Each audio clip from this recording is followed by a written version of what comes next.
ውድ ቻናላችን ቤተሰቦች እንኳን ወደ ቻናላችን በደህና መጣችሁ። አሁንም ሊቨርፑልን በተመለከቱ ዘገባዎች ተመልሼ መጥቻለሁ። በዛት የምንመለከታቸው አንዶኒ ኢራዮላ ከርቲስ ጆንስ በሊቨርፑል እንዲቆይ እፈልጋለሁ የሚል አስተያየትን ሰጥቷል። እንደዚሁም ወልቭሶችም ለጆአው ጎሜዝ 51 ሚሊዮን ፓውንድ ይፈልጋሉ እየተባለ ይገኛል። ሪቻርዲዩም ከሊቨርፑል ስራው የሚለቀበት ቀን ታውቋል እየተባለ ይገኛል። አሎንሶም የሰጠው አስተያየትም አለ።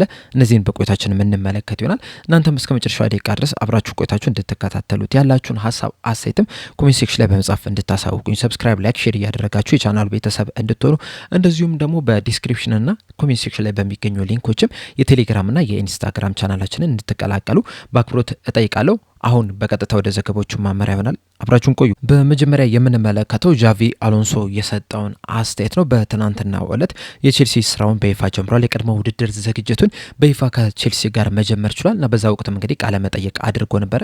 በዚህ ቃለ መጠይቅ ላይም ስለ ሊቨርፑል ተጠይቆ ነበረ። ለምን የሊቨርፑል አሰልጣኝ እንዳልሆነ ጥያቄ ቀርቦለት ነበር። እሱም በአጭሩ የታይሚንግ ጉዳይ ነው የሚል ምላሽን ሰጥቷል። እንደሚታወቀው በተለይ አርነ ስሎት ከመቀጠራቸው በፊት ጃቪ አሎንሶ ለመቅጠር ፍላጎት ነበራቸው። ከዛ በኋላም ጃቪ አሎንሶን አሰልጣኝ አድርገው ይቀጥራሉ የሚሉ አንዳንድ ዘገባዎችን ስንመለከት ነበረ። ነገር ግን ያ ሳይሆን ቀርቶ እሱም ወደ ቼልሲ አቅንቷል። ሊቨርፑሎችም አንዶኒ ኢራዮላ አዲስ አሰልጣኝ አድርገው መቅጠር እችሏልና ጃቪ አሎንሶ ለረዥም ጊዜ ሊቨርፑል አሰልጣኝ ይሆናል ተብሎ ቢጠበቅም ሊቨርፑልን ሳይሆን የሊቨርፑልን ተፎካካሪ ቼልሲ ሊቀላቀል ይችላል። እርሱም የታይሚንግ ጉዳይ ነው የሚል አጭር ምክንያትን አስቀምጧል። በመቀጠል የምንመለከተው ዘ ዴይሊ ሜል ይዞት የወጣውን መረጃ ነው። በመረጃው መሰረት የሊቨርፑል ስፖርቲንግ ዳይሬክተር የሆነው ሪቻርዲው የ2026 የክረምቱ የዝውውር መስኮት እንደተጠናቀቀ ሴፕቴምበር 1 ላይ ሊቨርፑልን የሚለቅ ይሆናል። ከሊቨርፑል ከለቀቀም በኋላ የሳውዲ ክለብ የሆነው አልሂላልን ይቀላቀላል እያሉን ይገኛሉ። እንደሚታወቀው የሳውዲ ክለቦች በተለይ አልሂላል ሪቻርዲውን ለመቅጠር ከፍተኛ ፍላጎት ነበራቸው። ረዘም ላለ ጊዜም በቅርበት ሲከታተሉት ነበረ። አሁን ላይ እንግዲህ ሊቨርፑልን ለመልቀቅ መወሰኑን ተከትሎ እሱን ለማስፈረም ከስምምነት ላይ ደርሰዋል ነው እየተባለ የሚገኘው። ሊቨርፑሎችም የሪቻርዲውን መልቀቅ ተከትሎ ለሱ ምትክ ሌላ ስፖርቲንግ ዳይሬክተር ይቀጥራሉ ተብሎ ይጠበቃል። በእርግጥ ምናልባት ከዛው ከቡድን ውስጥ የሚያርቅ ሌላ ስፖርቲንግ ዳይሬክተር ሊኖር የሚችልበት እድል አለ። ለምሳሌ አሁን ከዚህ ቀደም ማይክል ኤድዋርድስ ከሊቨርፑል በለቀቀ ሰዓት የሱ ምክትል ስፖርቲንግ ዳይሬክተር የነበረው ጁሊያን ወርድ በስፖርቲንግ ዳይሬክተርነት መቀጠሩ አይዘነጋም። አሁንም ተመሳሳይ ነገር ሊያደርጉ የሚችሉበት እድል አለ። ካልሆነ ደግሞ ከውጪ ሌላ ሰው ሊቀጥሩ የሚችሉበት እድል እንዳለ ነው እየተነገረ የሚገኘው። በአጠቃላይ ግን ዘ ዴይሊ ሜል ይዞት በወጣው ዘገባ መሰረት ሪቻርዱ ሴፕቴምበር 1 ላይ ከሊቨርፑል ጋር የሚለያይ ይሆናል። ይሄ ሊቨርፑልን ምን ያህል አፌክት ያደርጋል የሚለውን አብረን የምንመለከት ይሆናል። በመቀጠልም ጆአው ጎሜዝን ወደ ተመለከተው ዘገባ ነው የምናመራው። ኬሪም ኩኖር የተባለው ጋዜጠኛ በኤክስ ገጹ ይዞት በወጣው መረጃ መሰረት ውልቭዞች ለዚህ ተጫዋች 51 ሚሊዮን ፓውንድ ወይም ደግሞ 60 ሚሊዮን ዩሮ ይፈልጋሉ እያለን ይገኛል። እንደሚታወቀው ከጥቂት ቀናቶች በፊት የተጫዋች ወደ አትሌቲኮ ሊያቀና ይችላል ሲባል ነበረ። የተለያዩ ስራዎችንም አትሌቲኮ ማድሪዶች መስራት ችለው ነበረ። ተጫዋቹም ወደ አትሌቲኮ ማድሪድ በ34 ሚሊዮን ፓውንድ ወይም ደግሞ በ40 ሚሊዮን ዩሮ ይዘዋወራል ተብሎ ተጠብቆ ነበረ። ነገር ግን ከጥቂት ቀናቶች በፊት በወጡት መረጃዎች መሰረት አትሌቲኮ ማድሪዶች እዚህ ተጫዋች ላይ የነበራቸውን ፍላጎት ትተውታል። ይህንንም ተከትሎ ሊቨርፑልና ማንቸስተር ዩናይትዶች ይህንን ተጫዋች ለማስፈረም ፍላጎት አሳይተዋል ነው እየተባለ የሚገኘው እና በሁለቱ መካከል እንግዲህ ይህንን ተጫዋች ለማስፈረም ከፍተኛ ፉክክር ይደረጋል ተብሎ ይጠበቃል። በእርግጥ ማንቸስተር ዩናይትዶች ሳንቶስን ከቼልሲ ማስፈረማቸውን አረጋግጧል። እንደዚሁም ደግሞ ዩሪ ቴሌማንስን ከአስቶን ቪላ ለማስፈረምም ከጫፍ ደርሷልና እነዚህ ሁለት ተጫዋቾችን አስፈርመውም ይህንን ተጫዋች ይፈልጉታሉ የትልቅ ጥያቄ ነው። ነገር ግን አሁን ባሉት መረጆች መሰረት እነዚህን ሁለት የመሀል ሜዳ ተጫዋቾችን ቢያስፈርሙ እንኳን ራሱ ጆአው ጎሜዝን ለማስፈረም አሁንም ፍላጎት አላቸው ነው እየተባለ የሚገኘው። ሊቨርፑሎች በአንጻሩ ፋቢኖ ከለቀቀ በኋላ ትክክለኛው ወይም ተፈጥሯዊ የሚባል የ6 ቁጥር ተጫዋች የላቸውም። በእርግጥ አንድ ኤንዶ አለ። ነገር ግን ደግሞ እድሜውን ከተመለከትን እንደዚሁም ደግሞ የአንዶኒ ኢራዮላን የጨዋታ ስታይል ከተመለከትን ከዚህ በኋላ በሊቨርፑል ቤት ይቆያል ተብሎ አይጠበቅም እና እዛ ቦታ ላይ እንግዲህ ሁነኛ የሚባል ተጫዋች የግድ ማምጣት መቻል አለባቸው። ለዛም ደግሞ የተለያዩ ተጫዋቾችን እየተመለከቱ ነው የሚገኙት። ከነዚህ መካከል ደግሞ አንደኛው ጆአው ጎሜዝ ነው እየተባለ የሚገኘው። ይህ ተጫዋች እንግዲህ በወልቭስ ቤት በጣም ጥሩ የሚባል እንቅስቃሴን ማድረግ ችሏል። ከዛ በፊትም ሊቨርፑሎች ወደ ወልቭስ ከመቀላቀሉ በፊትም ለማስፈረም ፍላጎት አሳይተው ነበር። ነገር ግን በስተመጨረሻ ሳይሳካላቸው ቀርቷል። እርሱም ቢሆን ወደ ሊቨርፑል ሄዶ የመጫወት ከፍተኛ ፍላጎት እንዳለው ነው እየተነገረ የሚገኙና ሊቨርፑሎች ይህንን ተጫዋች ለማስፈረም እንቅስቃሴ የሚያደርጉ ከሆነ ከማንቸስተር ዩናይትድ የበለጠ አድቫንቴጅ አላቸው ነው እየተባለ የሚገኘው። ነገር ግን ደግሞ ወልቭሶች የጠየቁትን 51 ሚሊዮን ፓውንድ ወይም ደግሞ 60 ሚሊዮን ዩሮ ለመክፈል ፍቃደኛ ይሆናሉ ተብሎ አይጠበቅም። በተለይ አትሌቲኮ ማድሪዶች ይህንን ተጫዋች በ34 ሚሊዮን ፓውንድ ወይም በ40 ሚሊዮን ዩሮ ይህንን ተጫዋች ለማስፈር በጣም ተቃርበው ነበረ። ከዛ በኋላ እንግዲህ ወልቭሶች ወደ 20 ሚሊዮን ዩሮ ወይም ደግሞ ወደ 17 ሚሊዮን ፓውንድ ጨምረውበታልና ይህን ያህል ጭማሪ ለዚህ ተጫዋች ይገባዋል ብዬ አላስብም። ከዛ በተጨማሪም ግን ሊቨርፑሎችም ይህን ያህል ገንዘብ ለዚህ ተጫዋች ያወጣሉ ተብሎም አይጠበቅምና በዚህ ምክንያት ምናልባትም ይህንን ተጫዋች ላያስፈርሙ የሚችልበት እድል እንዳለን እየተነገረ የሚገኘው። በተለይ ደግሞ ልክ እንደ ጆዋ ጎሜዝ ሁላ ኮኔንም ለማሰረም ከፍተኛ ፍላጎት አላቸው ሊቨርፑሎች።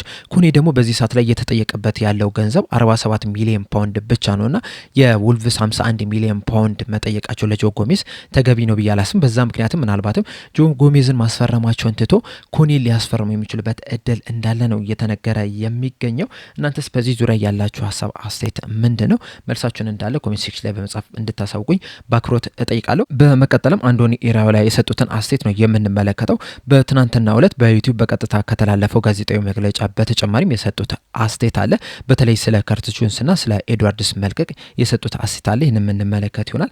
ስለ ከርቲስ ጆንስ በሰጡት አስተያየት ከርቲስ ጆንስን ከፍተኛ ደረጃ ላይ የማስቀመጠው ተጫዋች ነው፣ እንደዚሁም ለእኔ በጣም ምርጥ የሚባል ተጫዋችም ጭምር ነው። እናም በቀጣይ ዓመትም አብሮን ቆይቶ እስካሁን ድረስ ያሳየ ነበረውን ምርጥ ብቃት በድጋሚ ያሳያል ብዬም ተስፋም አድርጋለሁ። እንደዚሁም ደግሞ የዛው አካባቢ ተወላጅ መሆኑ ራሱ በጣም አስፈላጊ የሚባል ነው። ከዛ በተጨማሪም ግን ፐርሰናሊቲውን በጣም ነው የምወድለት። በእርግጥ በቅርበት ብዙ አንተዋወቅም፣ ነገር ግን ደግሞ ከውጭ እንደምመለከተው ከሆነ እንደ ተጫዋች በጣም ጥሩ የሚባል ወይም ደግሞ ምርጥ የሚባል ካራክተር ያለው ተጫዋች ነው። እናም ከዚህ በኋላ በሊቨርፑል ቆይቶም ይህንን ነገር ያስቀጥላል ብዬም ተስፋም አድርጋለሁ። ለቀጣይ ዓመት ብቻም አይደለም ይህንን ነገር የምፈልገው፣ ለቀጣይ ዓመታትም ጭምር ነው። ለረዥም ዓመታት በሊቨርፑል እንዲቆይ እፈልጋለሁ የሚል አስተያየትን ሰጥተዋል።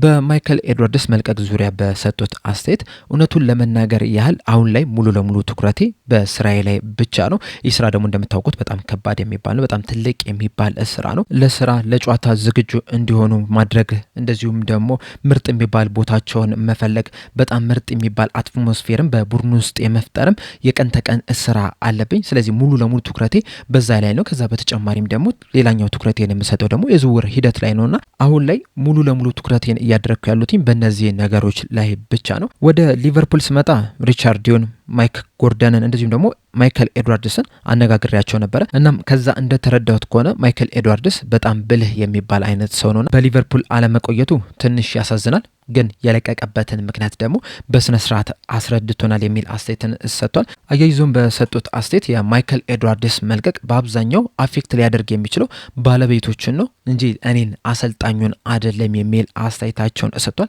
በዛሬው ዕለትም እንግዲህ ከዋናው ስኳድ ጋር የዓለም ዋንጫ ላይ ያልተሳተፉ ተጫዋቾች ጋር የመጀመሪያ ልምምዳቸውን ይሰራሉ ተብሎ ነው የሚጠበቀው። በቀጣይ ዓመትም እንግዲህ አንዶኒ ኢራዮላ በጣም ጥሩ ቲምን ሊገነባ እንደሚችል ከወዲሁ መናገር ይቻላል። በተለይ የትናንትናውን ጋዜጣዊ መግለጫ በትኩረት ከተመለከታችሁ በመጀመሪያ ደረጃ ከአርነ ስሎት ጋር የሚለያዩበትን ነገር በግልጽ ማመልከት ትችላላችሁ። ከዛ በተጨማሪም ደግሞ በቀጣይ ዓመት ሊቨርፑል የተሻለ ቡድን ሊገነቡ እንደሚችሉም ትልቅ ተስፋ እንዲኖረን የሚያደርጉ አስተያየቶችን ነበረ ሲሰጥ የነበረው። በጥቂቱ እነዚህን እንኳን ብንመለከት በመጀመሪያ ደረጃ ከተማዋን በደንብ ማወቅ እፈልጋለሁ፣ ደጋፊዎችን በደንብ ማወቅ እፈልጋለሁ፣ ከደጋፊዎቹ ጋር ጥሩ ቁርኝነትን መፍጠር እፈልጋለሁ የሚል አስተያየትን ሰጥቷል። በዚህ ረገድ ከአርነ ስሎት ጋር በፍጹም የተለያዩ ናቸው። ሞር እንደውም ከየርገን ክሎፕ ጋር የሚቀራረበው አይነት አሰልጣኝ ነው የሚያደርጋቸው። እንደምታስታውሱት አርነ ስሎት ከማሰልጠኛ ማዕከሉ ወደ ቤታቸው፣ ከቤቱ ወደ ስቴዲየሙ በቃ በእንደዚህ አይነት መንገድ ብቻ ነበር ሲጓዝ የነበረው እንጂ ከደጋፊዎቹ ጋር ቅርበት ለመፍጠር ያን ያህል ጥረት ሲያደርግ አልተመለከትነውም። አንዶኒ ኢራዮላ ግን የእሱ ተቃራኒ ለማድረግ ነው እየሞከረ ያለው። እንደዚሁም ደግሞ አንዳንድ አስቸጋሪ የሚባሉ ቻሌንጆችን ሁላ እንደ ኦፖርቹኒቲ ነው እየቆጠራቸው ያለው። አሁን ለምሳሌ በዓለም ዋንጫ ላይ የተሳተፉ ተጫዋቾች በጊዜ አለመመለሳቸው እንደ አጋጣሚ ነው የተጠቀመው። ምክንያቱም ደግሞ ወጣት ተጫዋቾችን የማይበት መንገድ ይሆንኛል ብሏል። እንደዚሁም ደግሞ ብሎክ ጋር መጮት ራሱ እንደ ቻሌንጅ ሳይሆን እንደ ኦፖርቹኒቲ ነው ሲቆጥሩ የተመለከት ነው። እንደምታስታውሱት በተጠናቀቀው ሲዝን አርነ ስሎት ብዙ ጊዜ እንደ ምክንያት የሚያስቀምጡት ከተጋጣሚ ቡድኖች በሎ ብሎክ ይጫወታሉ የሚል ነበረ።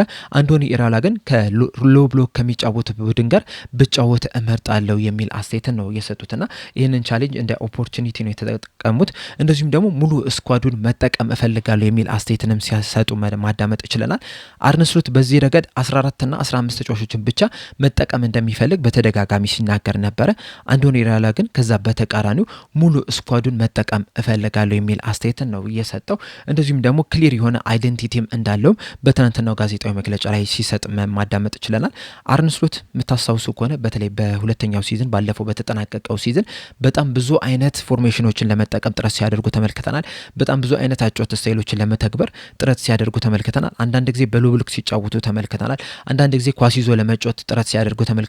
አንዳንድ ጊዜ ደግሞ መከላከሉን ትተው ሙሉ ለሙሉ ማጥቃት ላይ ብቻ ትኩረት ሲያደርጉ የተመለከትንበት ሁኔታ አለና ግልጽ የሆነ ታክቲክ ወይም ደግሞ ግልጽ የሆነ አይደንቲቲን በአርነ ስሎት ስር ሳንመለከት ቀርተናል።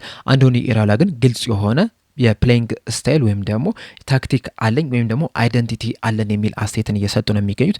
በተለይ ደግሞ ከዚህ ቀደም በየርገን ክሎፕ ስር ስንመለከት የነበረው እንደ ገገን ፕሬሲንግ አይነት ሃይ ፕሬስ አይነት አይደንቲቲ እንዳላቸው ነው እየተናገሩ የሚገኙትና ግልጽ የሆነ አይደንቲቲ ከወዲሁ እንዳላቸው እየተናገሩ ይገኛሉ። ይህም ደግሞ ከአርነ ስሎት በደንብ የሚለያቸው ነውና ጋዜጣዊ መግለጫው የበለጠ የሊቨርፑል ደጋፊዎች ተስፋ እንዲያደርጉ የሚሰጥ ጋዜጣዊ መግለጫ ነው የነበረው። ይህንን ትናንትና የሰጡትን ጋዜጣዊ መግለጫ ካልተመለከታችሁ መለስ ብላችሁ እንድትመለከቱት በአክብሮት እጠይቃለሁ። ከተመለከታችሁት ግን በዛ ጋዜጣዊ መግለጫ ዙሪያ ያላችሁን ሀሳብ አስተያየት እንዳለ ኮሜንት ሴክሽን ላይ በመጻፍ እንድታሳውቁኝ በአክብሮት እጠይቃለሁ። ለአሁን ግን እኔ እዚህ ላይ አበቃው። እስከ መጨረሻ ደቂቃ ስለተከታተላችሁኝ ከልብ አመሰግናለሁ። በቀጣይ በሌላ እስከምንገናኝ ድረስ ግን ሰብስክራይብ፣ ላይክ፣ ሼር ማድረግ እንዳትረሱ። ቸር ያቆየን።